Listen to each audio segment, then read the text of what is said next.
Good morning, everyone. I think we're ready to get started. Can you hear me? Great. Thanks for being here. There is plenty of room in the front row. Thank you, Jason. Well, welcome everyone to Learning About Models for Successful Outreach. We're really glad to have you here this morning and with our panelists from across the country who's come many miles to come and be with you. I'm Carly Brown. I'm the Program Officer for Community Engagement at the Oregon Community Foundation. We're a statewide foundation that works with families and individuals and businesses who want to give back to their community through grants and scholarships. And one of the projects that we have taken on is funding for census outreach. So the Oregon Community Foundation is a part of the Census Equity Funders Committee of Oregon. We started meeting back in early 2018 when we started thinking about the census and getting worried about the census, and then we heard about the citizenship question. We got more worried, and then we pooled our funds together to take some action. And under the leadership of the United Way of the Columbia Willamette, which Lauren is here. Wave your hand high, Lauren. We hired Dancing Hearts Consulting to do our statewide outreach campaign, and that was a great decision. And so I'm going to tell you a little bit more about a funding opportunity we have related to the census at the end of this panel, so you got to stay through the end. And so we'll just start by having each of our panelists introduce themselves. They've come here from across the country, and we'll start here with Precious. Good morning. Hi, my name is Precious Edmonds, and I'm the Administrative Coordinator for Dancing Hearts Consulting and the We Count Oregon campaign. The We Count Oregon campaign is a coordinated statewide campaign that is focused on the hard-to-count communities that include people of color, immigrants, children under 5, renters, and rural people. And We Count Oregon is working with 13 other partner organizations, which include Apano. I actually wrote them down. We just read them. Sorry. Apano, CALSA, Health, Oregon Futures Lab, UValkyrie, Our Oregon, Unite Oregon, East County Rising, NAYA, Latino Network, Forward Together, Paccoon, and Cat Action. And we're focused on, we have the goals of reaching 200 hard-to-count Oregonians throughout this campaign, as well as create 100 partnerships with other organizations, community organizations, businesses. And we have a text account program, which I believe Esperanza mentioned earlier, which allows you guys where you can text into a number and join our program.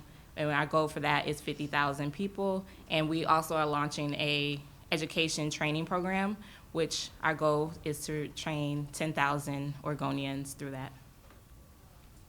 Thank you. Can I go next? Yeah, Okay. you're next. Is it possible to pull up her slides?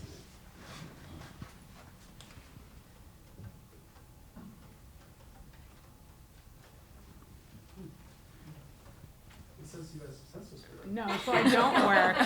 Well, folks might think, because I'm a census nerd, I don't work for the Census Bureau. Census nerds. Yeah, there you go. So my name is Lisa Escobedo. I am the director of the National Census Program at the NALEO Educational Fund.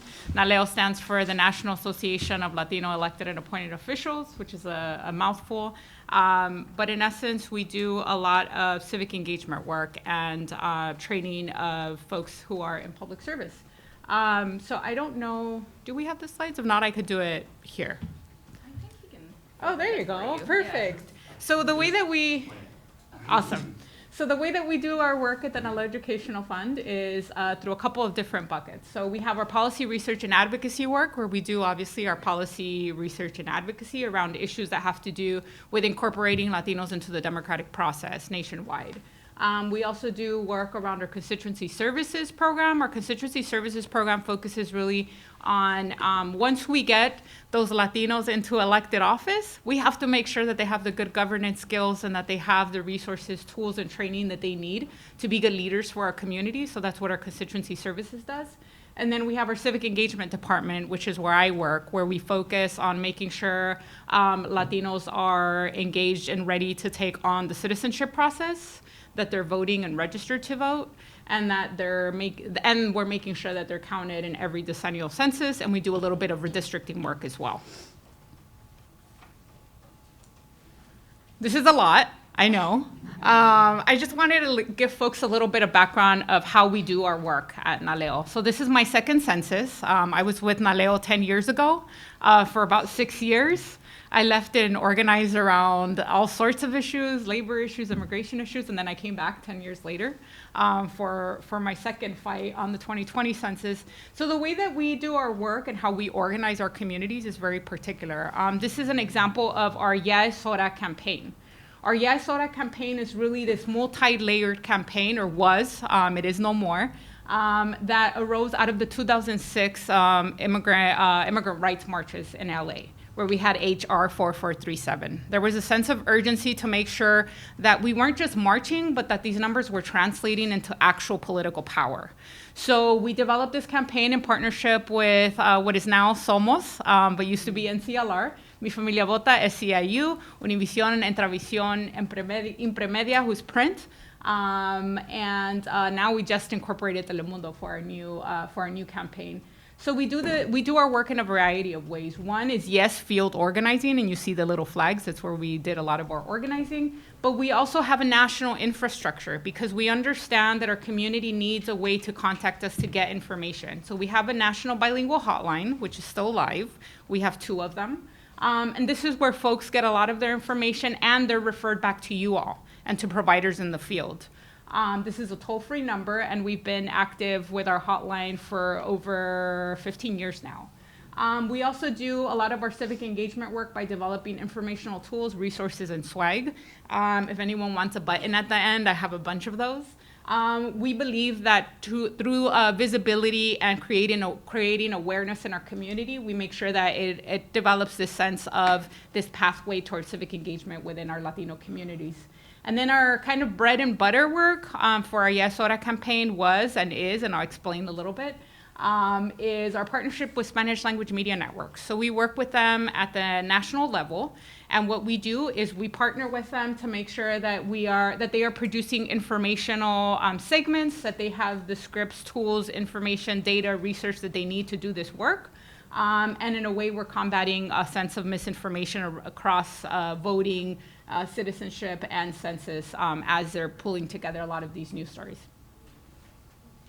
Great. And this is our campaign now. And I'll talk a little bit about it through the course of our panel. But we're following the same infrastructure. We do this work through our Hágase Contar campaign and our Hazme Contar campaign. So Ya Es Hora is no more, for those who hadn't heard about it, and I know we came out to Oregon a couple of times. We have field teams in Arizona, California, Florida, North Carolina, New York, Texas, and then I basically handle the rest of the country. And so the way that we also operate is that we set up all these other states with tools, resources, training, and everything that they need to become Hágase Contar partners. So in essence, even though we may not have a field component here, we will make sure that you all have the tools to be a partner with us, that we list you through our hotline, through our website, and that you have all of the training that you need from us, including research, swag, et cetera, to do the work. That is our organizing model. This is kind of our bread and butter for our civic engagement work. But we do a lot of work at the NALEO Educational Fund, and I'm based out of LA, but you'll find me in a different state probably every week. But that's a little bit about the work that we are doing, and hopefully we'll partner with you all on. Thank you. Hello, I'm Alberta Gillespie. Hopefully you can hear me. Is that good?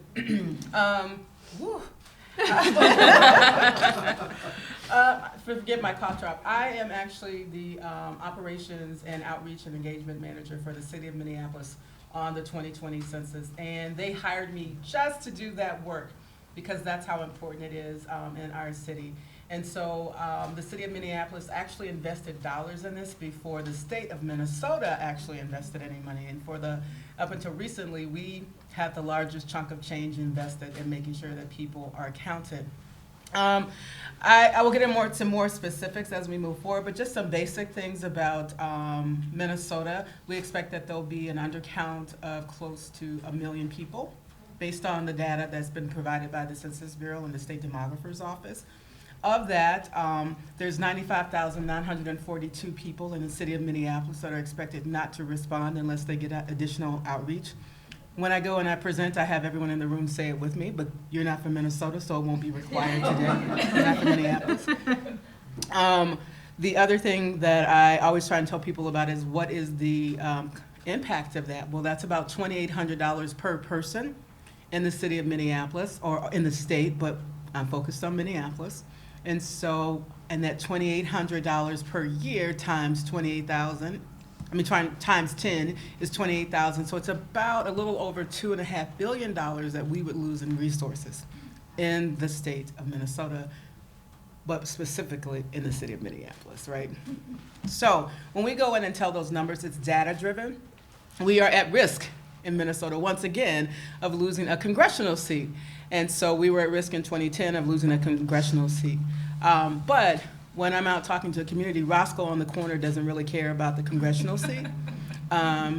So what's important, right? So our campaign is data driven, but it's also real and relevant. So one of the things that we strive to do when we're talking to community is, what does this specifically mean to you? So I work with our community development department to say, those dollars that have come into community, where are those dollars going, right?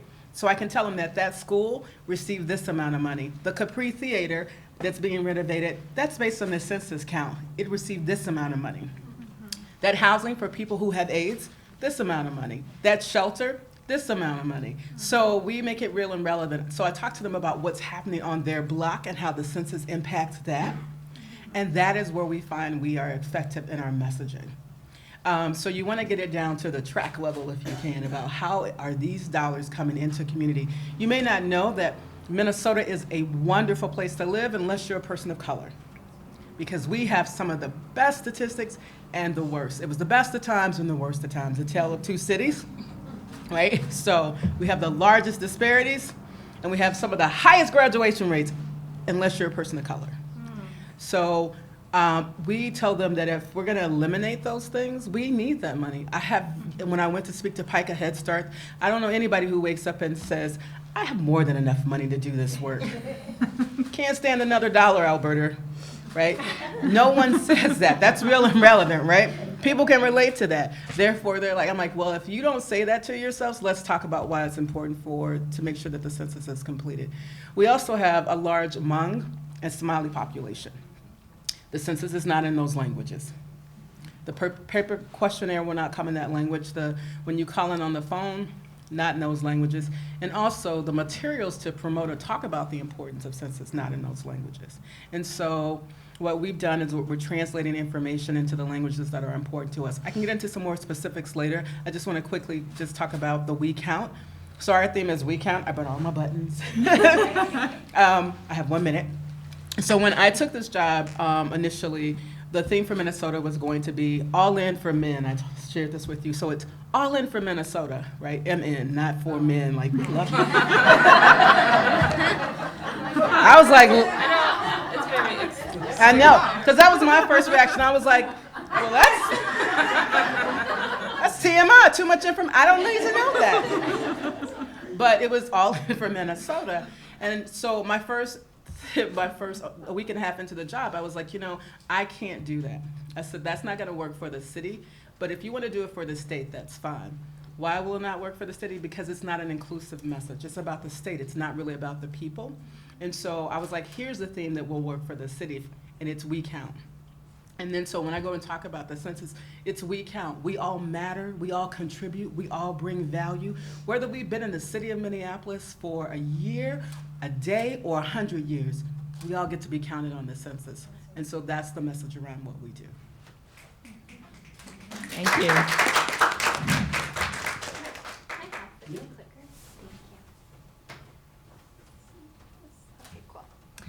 Awesome. Thank you for having me here. A little bit about me. My name is Elena. I'm the Census Program Manager with State Voices, and I use she, her pronouns. And a little bit about the work of State Voices. We are a national civic engagement hub.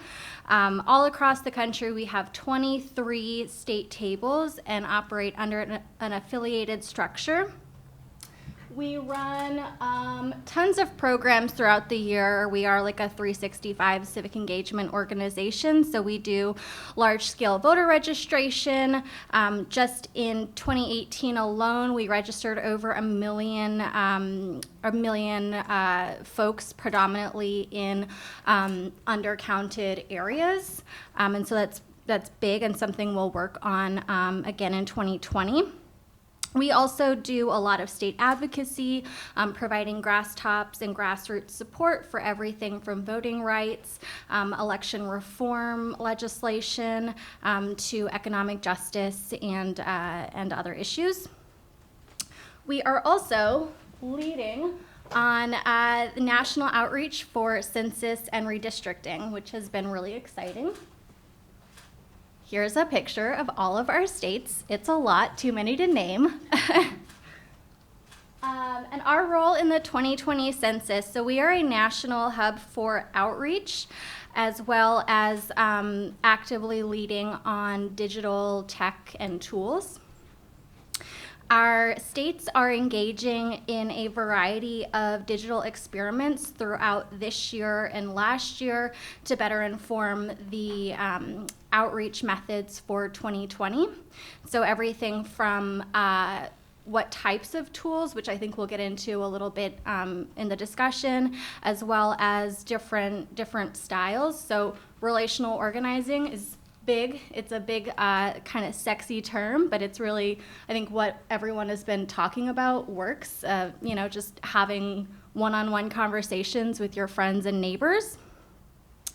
And then a little bit about our state outreach strategies and tactics. You'll see here we are working to expand partnerships both at a national and state level. We think having more folks involved leads to lighter workloads for all, and so we want to bring in as many folks as possible. We also are using digital and paper pledge cards to have folks commit to count for the census, and then following up with SMS reminders for all of those pledge cards and during events. We are doing canvassing and event-based outreach, really trying to reach folks, wherever they are, and using different methods that we can talk through more in the discussion.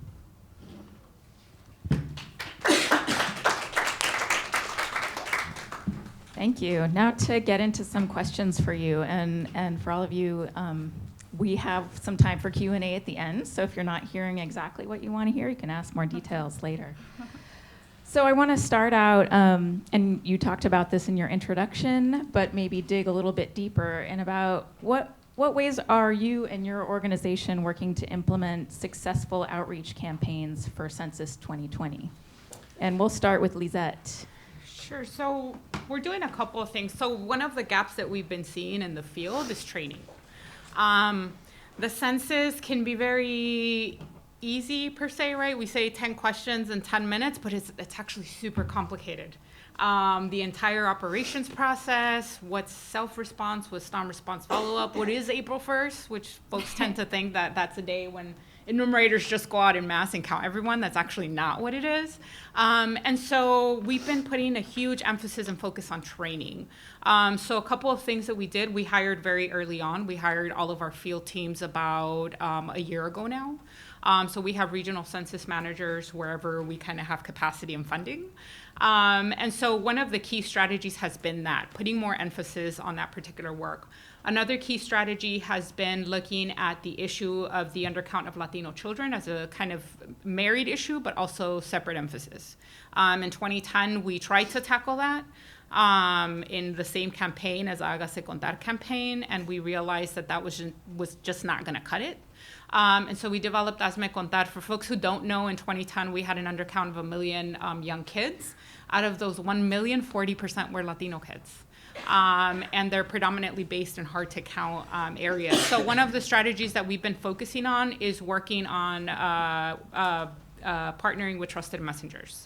So we can say it till we're blue in the face, right? I can go on TV and say, hey, you should make every child count, but it's not the same as when a teacher says it. So according to our research, teachers are trusted messengers, family members are trusted messengers, elected officials not so much, from what we gathered from our research. And that makes sense because Latinos, when you look at especially Latino immigrants in their home countries, usually elected officials are not trustworthy, right? So it kind of transfers on.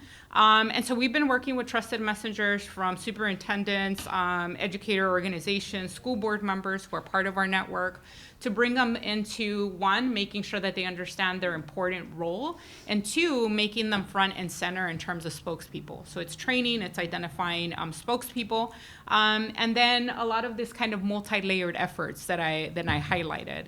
One is visibility. So even if all you can do sometimes is have a small business place on their storefront that the census is coming and put a key date or even our hotline, that goes into people's minds and they start thinking census early on. So a key strategy is visibility. Another key strategy that we focus on is our census hotline. We're the only active live bilingual national hotline right now, and it's 877 El Censo.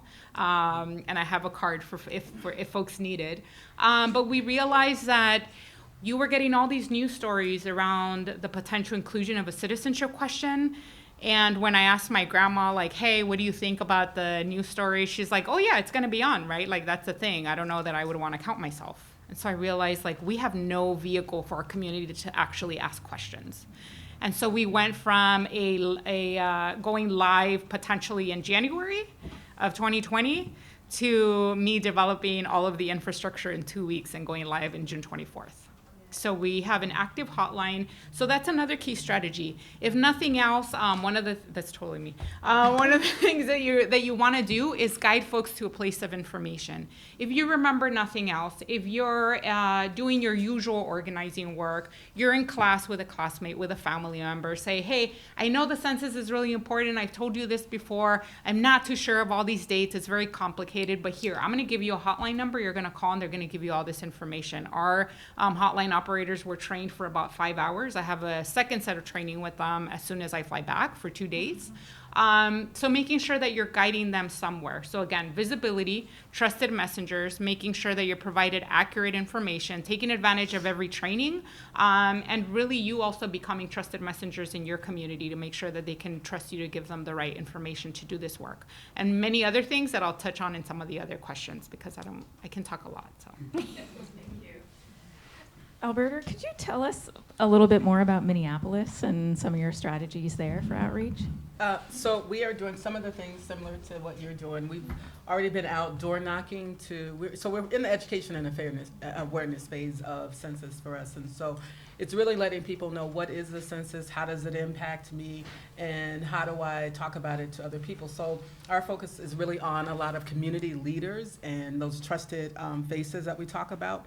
Having conversations with them about census. We were really trying to be proactive in terms of with the citizenship question. So we were on the radio every time there was something that came out about that question. We're on our cultural radio station specifically to talk about, okay, here's what's going on now, or messaging to those groups and having those groups get that information out so people would know what the outcome was, which it is not on the census.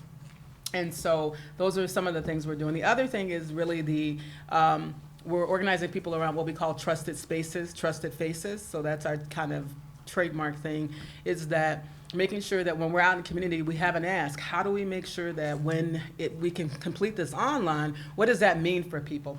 So around that, we've had a lot of questions. We know that some folks don't even have access to internet. So we know what those folks are. When I talk about data-driven, in the city of Minneapolis, we can see who has internet access and who doesn't.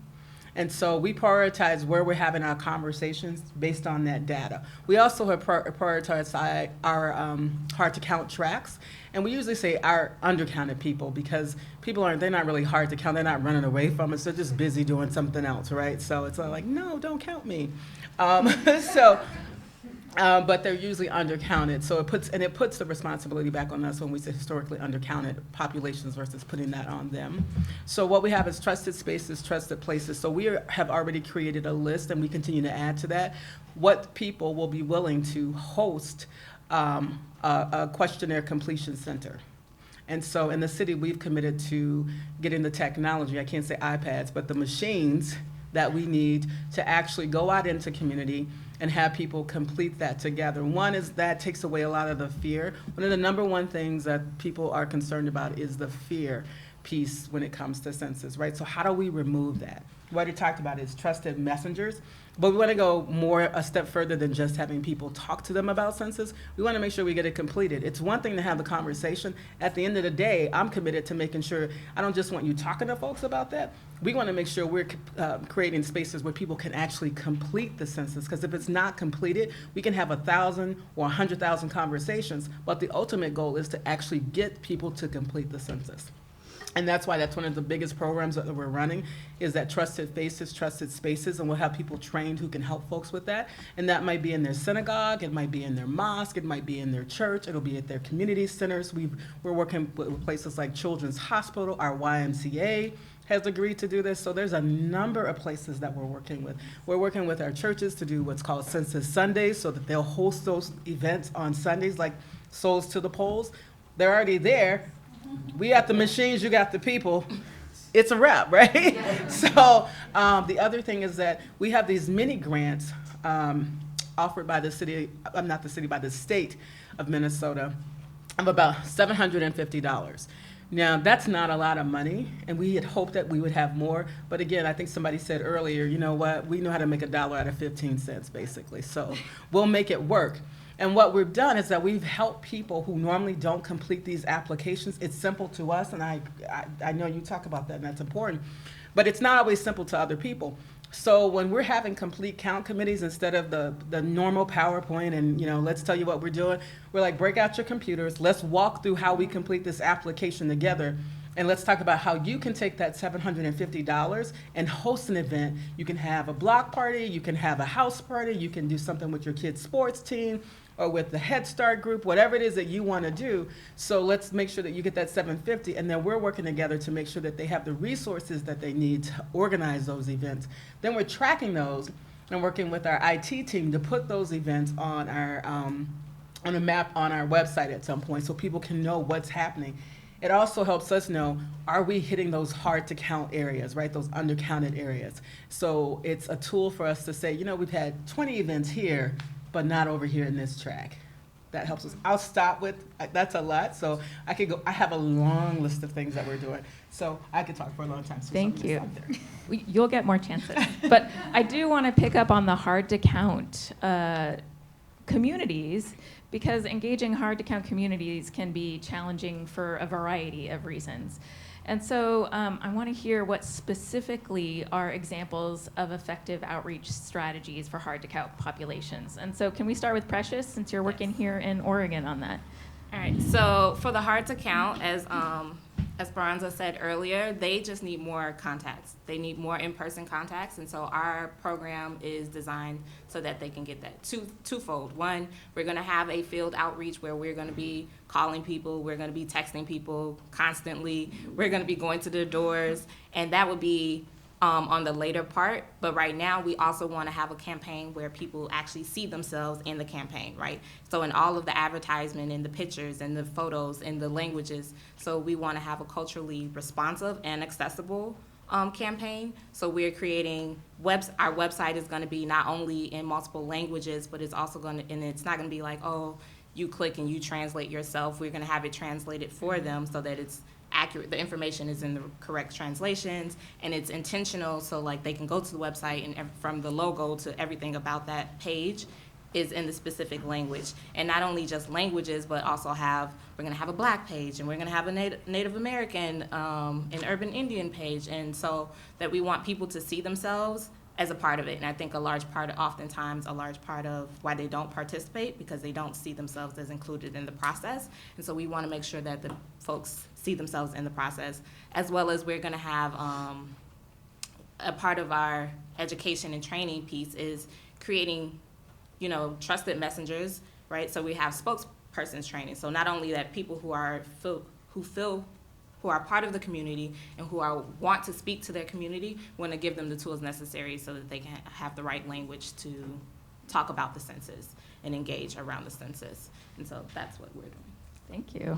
Does anyone want to add on to that? I would just add to that, I think making it simple when we're talking, we sometimes tend to overcomplicate it, and we just make it simple. So and I don't go into, we can talk about the history. Again, I don't spend a lot of time talking to those communities about the congressional seat. I talk to them about the money for the bus stop. Like that shelter, the reason the people over in the suburbs have a better shelter is because you didn't complete the census.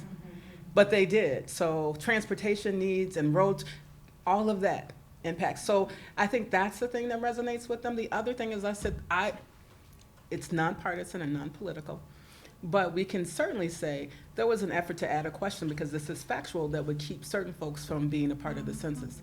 I'm like, if people are trying to get you to not complete the census, you should be asking why. And so, so some people in our community see it as an act of resistance, an act of empowerment.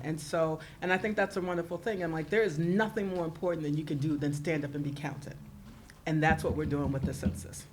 And so what I'm committed to is making sure you have a safe place to do that. How do we keep each other safe?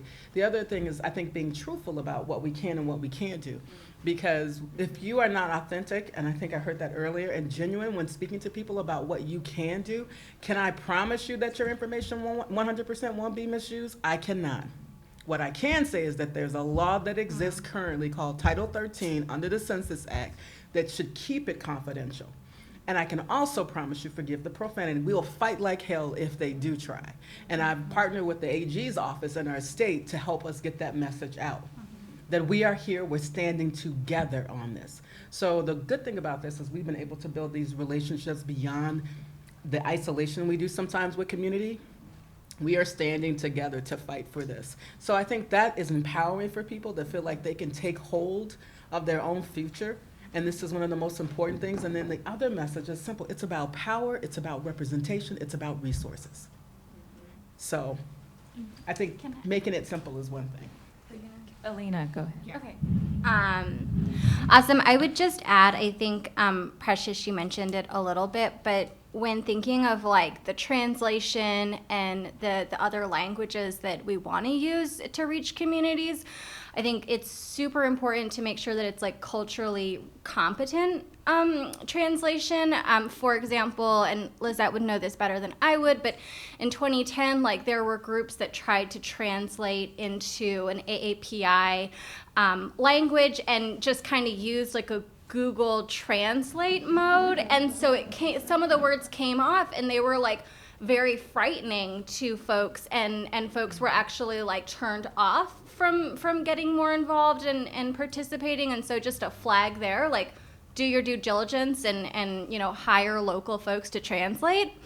The second thing to just mention, and it's been brought up before, but like the coordination and collaboration is super, super important for like any large scale campaign. When we're talking to 1 million people, like that's a lot for one organization to handle. And so, coordinating as much as possible and really trying to think outside of the box to include as many organizations, so that everyone is kind of doing, what their skill set is, but then, there's a central place to make sure that all of that work is not falling through the cracks. And, we know that you're talking to Census Tract X and I'm going to talk to Census Tract Y, and we're not duplicating any efforts because there's no time or resources for that.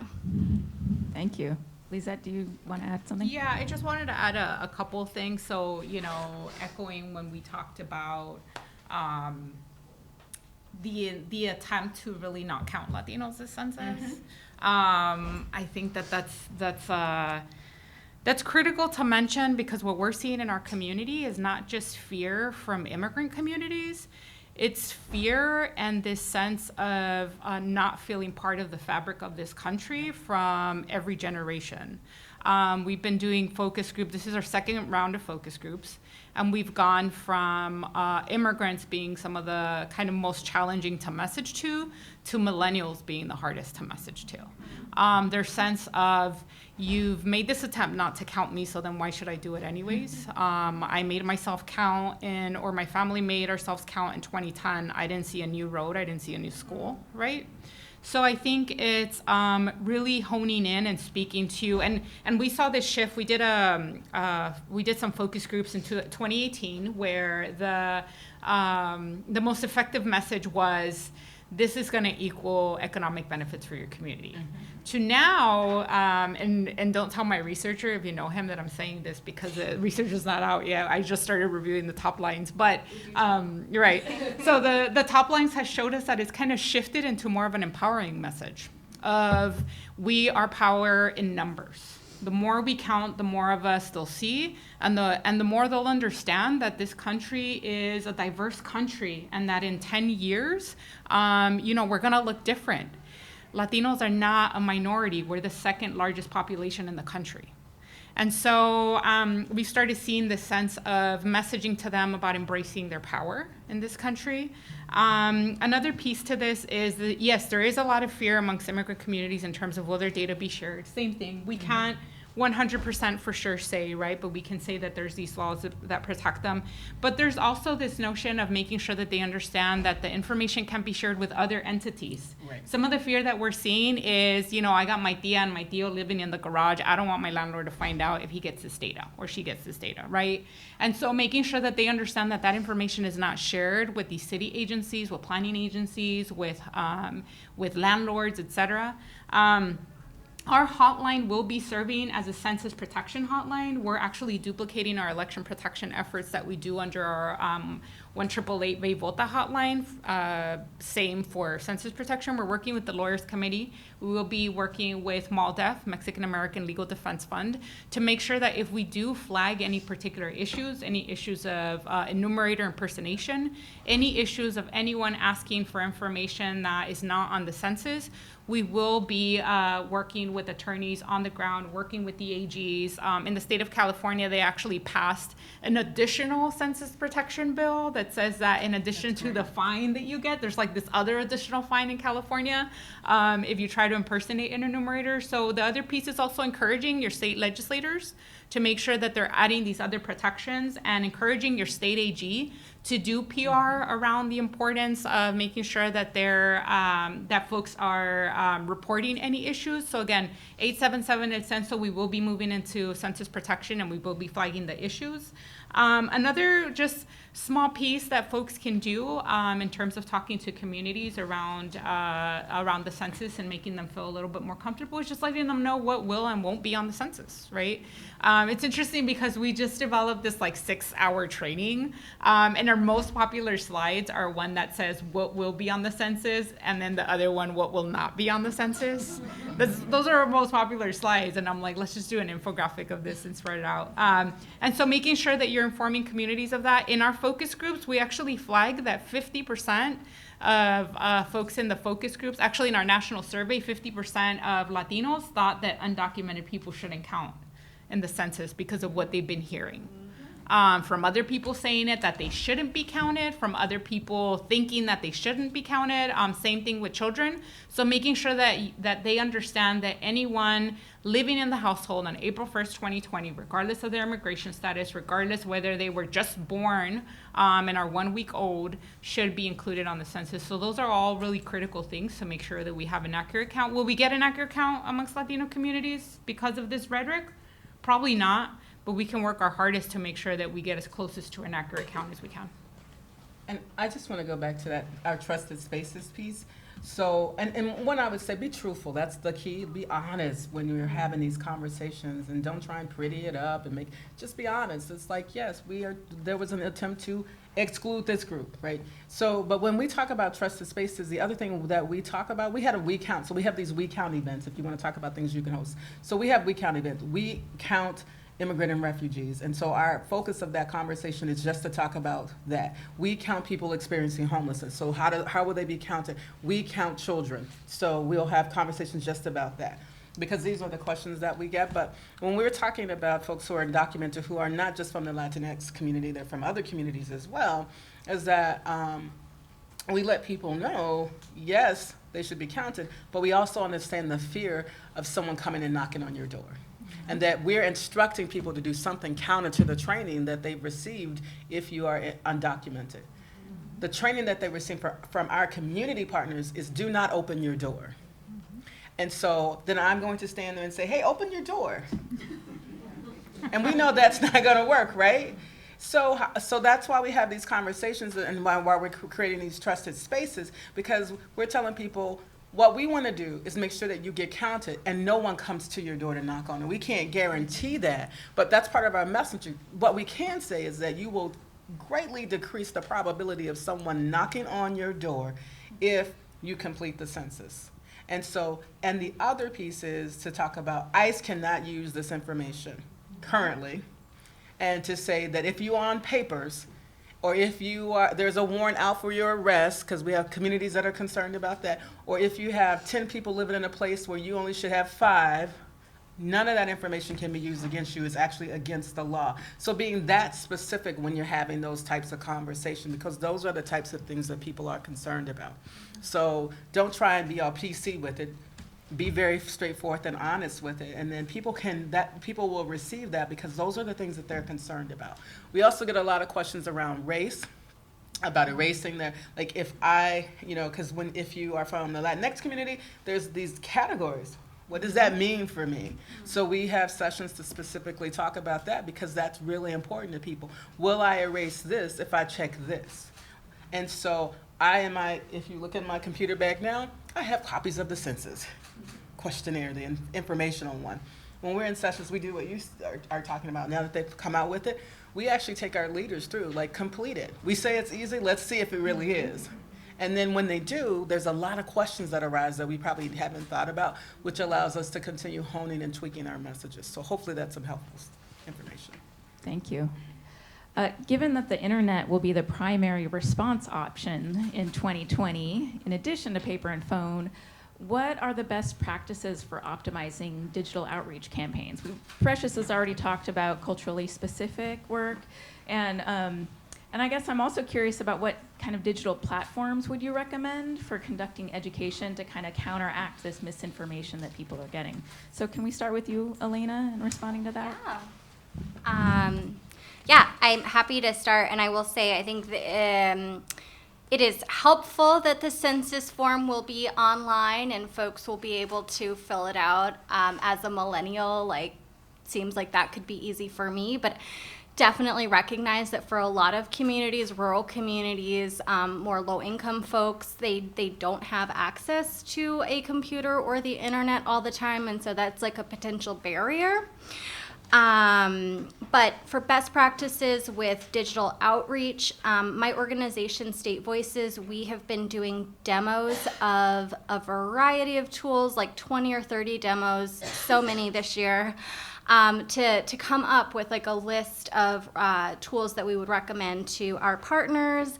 And we're close, but we're not quite done with finalizing everything. And because we want to give due diligence, I don't want to share, these are the exact tools that you should be using, because each tool is different and each organization is different.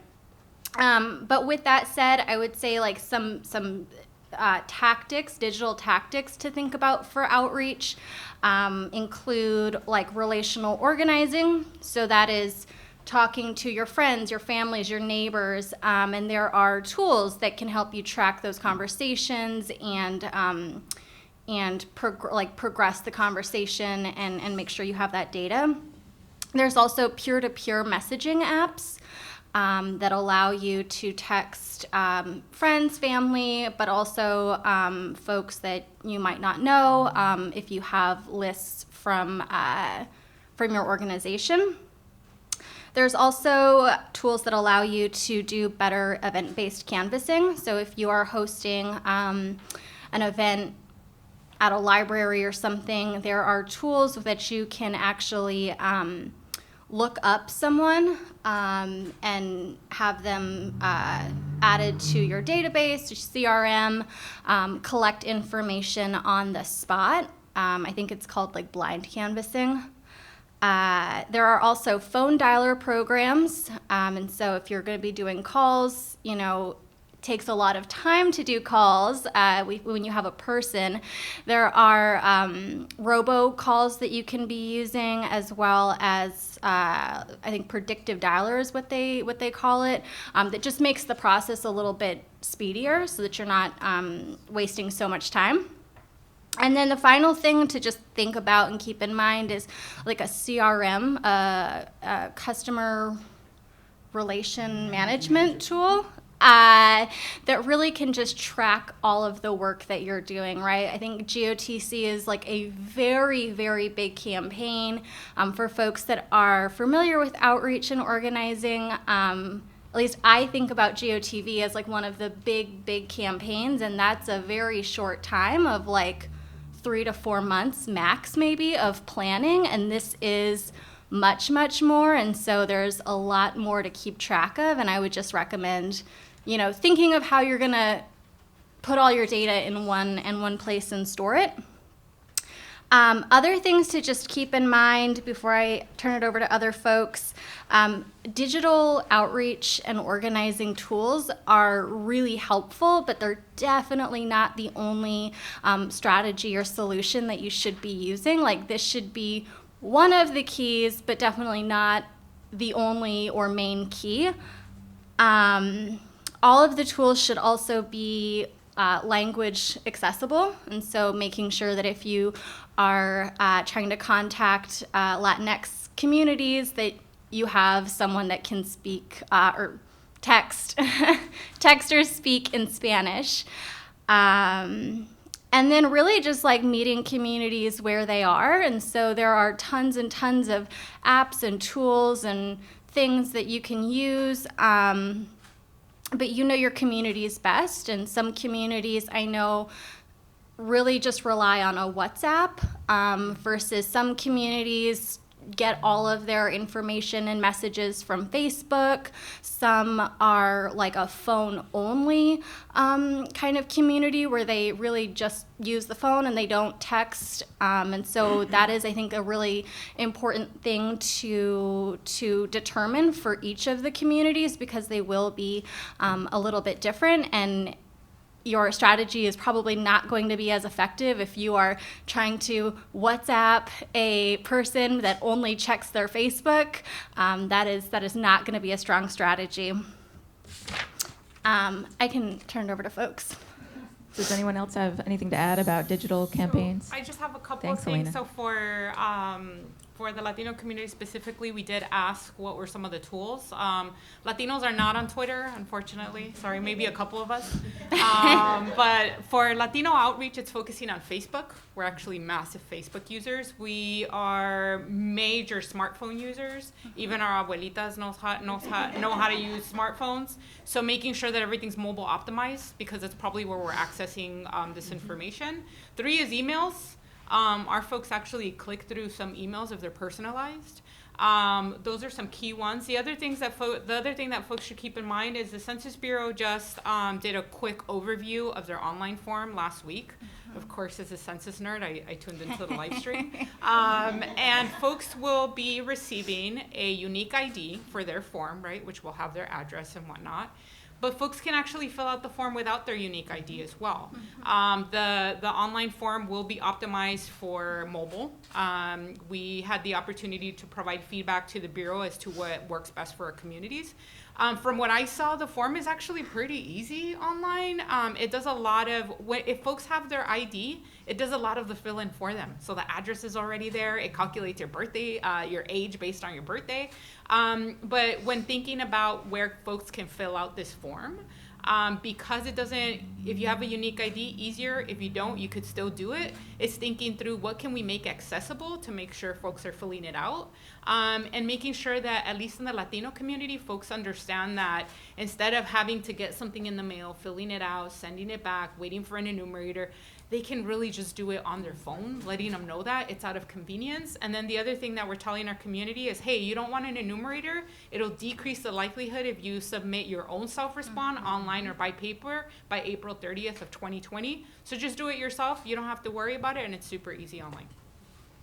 I really appreciate how each of you talk about the basics, of communicating the basics with people who need to respond to the census. Did you want to add something, Precious? I was just going to add in terms of digital outreach.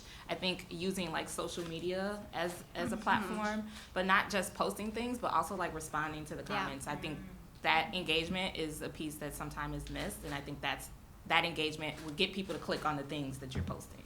So if you want them to generate traffic to your pages, you need to be in the comment sections responding to people. That's a really good point. Speaking of responding to people,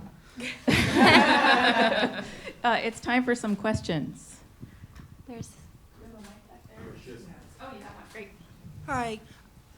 Thank you very much for all your wise words. And I just wanted to ask about one thing, and maybe you could briefly talk about the partnership role that census organizers have with their public libraries. I mean, it seems to me that the public libraries are trusted voices in their local communities that can give advice on disinformation and provide technical support for people that don't have access to the internet. So what has been your experience collaborating with your library systems?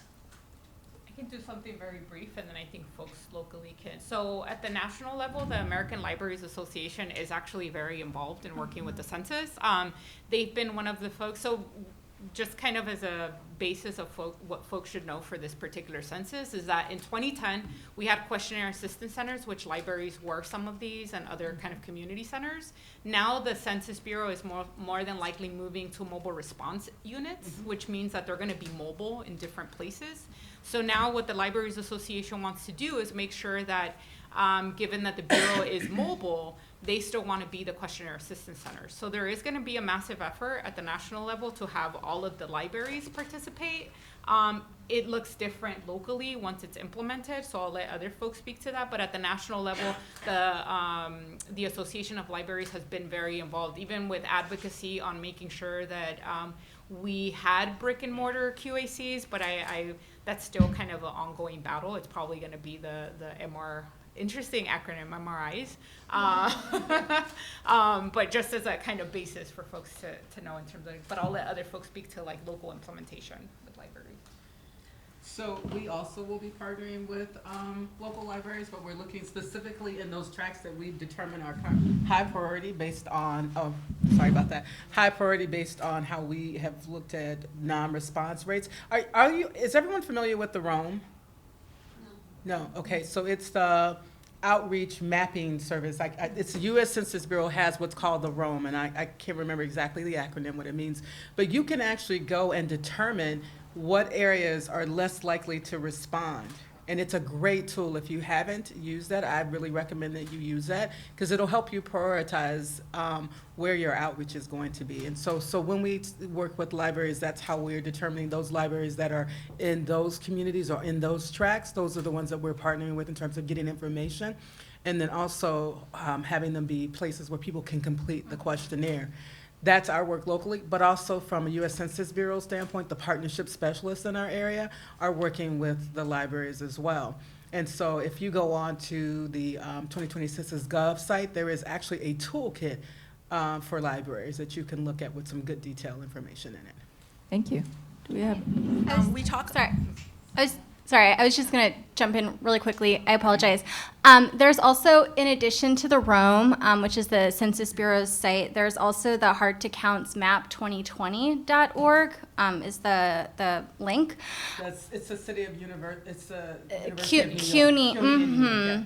But if you Google Hard to Count Map 2020, they also have it. It's a national map, and they have tons and tons of data points. One of which are the libraries, so you can see where the libraries are in relation to certain communities, and kind of do some data digging there. That's also on the Roam as well. As well as that internet information I talked about is also on the Roam. You can see what languages are spoke on that track. I'm sorry, I'm just saying, it's very detailed, and you can see what percentage are living in crowded households. There's a lot of data on that map. So. And I'd like to offer what I mentioned earlier in our session was that the Census Equity Fund of Oregon has an RFP open right now for census assistance centers. We are looking for applications from all over the states, which could include libraries and other safe places, safe faces. So I encourage you to look at unitedway-pdx.org and look for the application materials there. And if your organization is not seeking funding, you can also sign up to be a partner that way and participate in the trainings. Okay, one last question. Okay, we talk a lot about the importance of filling out the census form.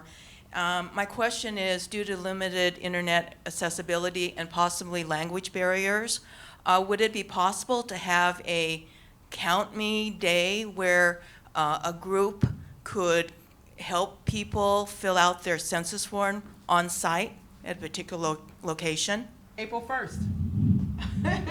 So, yeah, you can. Yeah. There's multiple.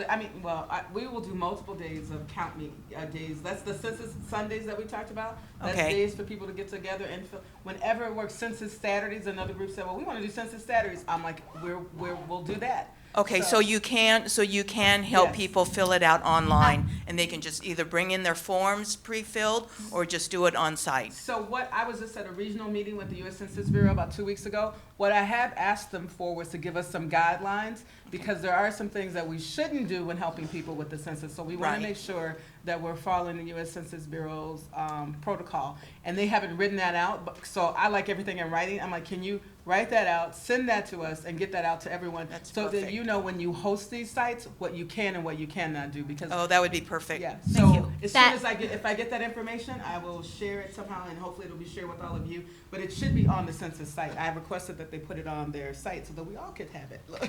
That is a great segue. Actually, Lizette and I were just talking about this. So the Census Bureau has put out their initial guidance for the field. I would say it is a gray area at best.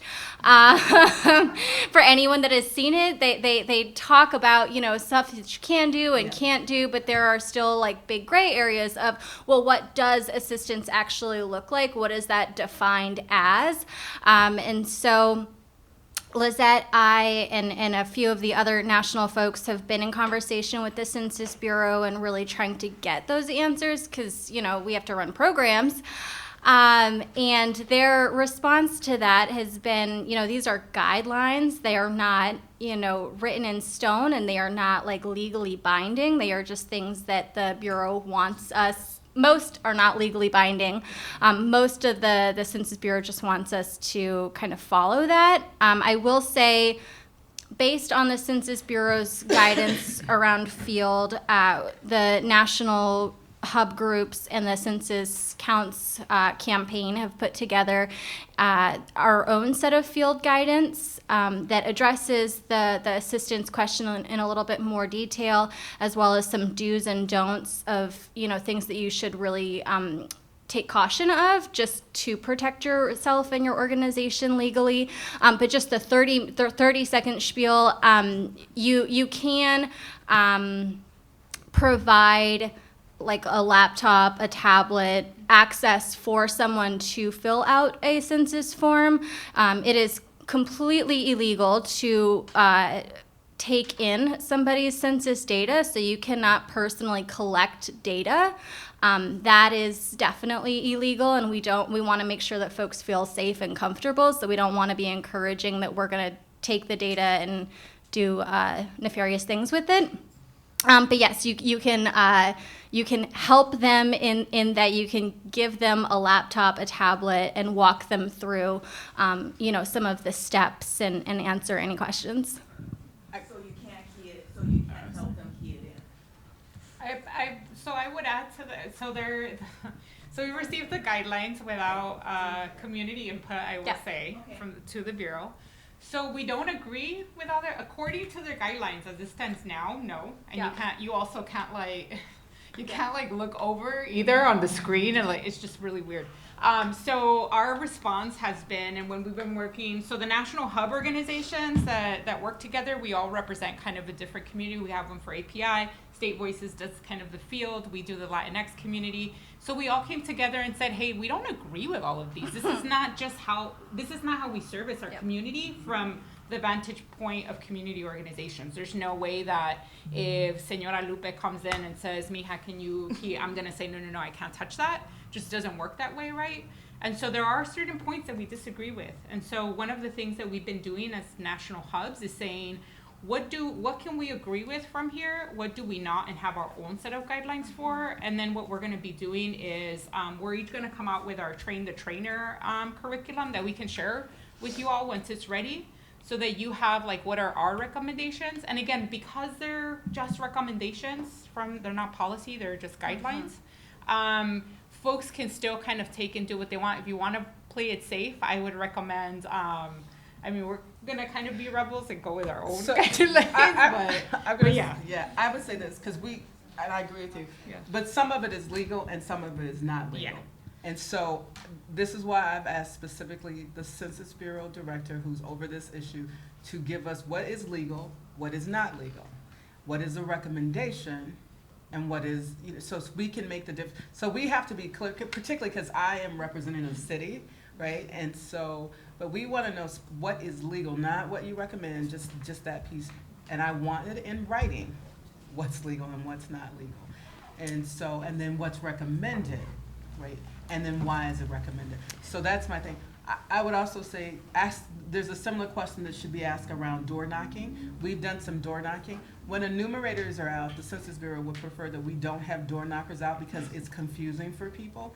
And so that's another question you should be thinking about. How are we gonna if we're out door knocking, should we be doing anything at the door trying to collect information? I would also say from the Census Bureau, we need some specifics around that as well. We're out door knocking now because there's no confusion about, we're just raising awareness. But at the time that you have enumerators and if you have community door knockers out, that's not just confusing for for the Census Bureau people, but it's also confusing for the folks we're actually trying to reach, right? And we want to make sure that if they are knocking doors, we're not working against ourselves.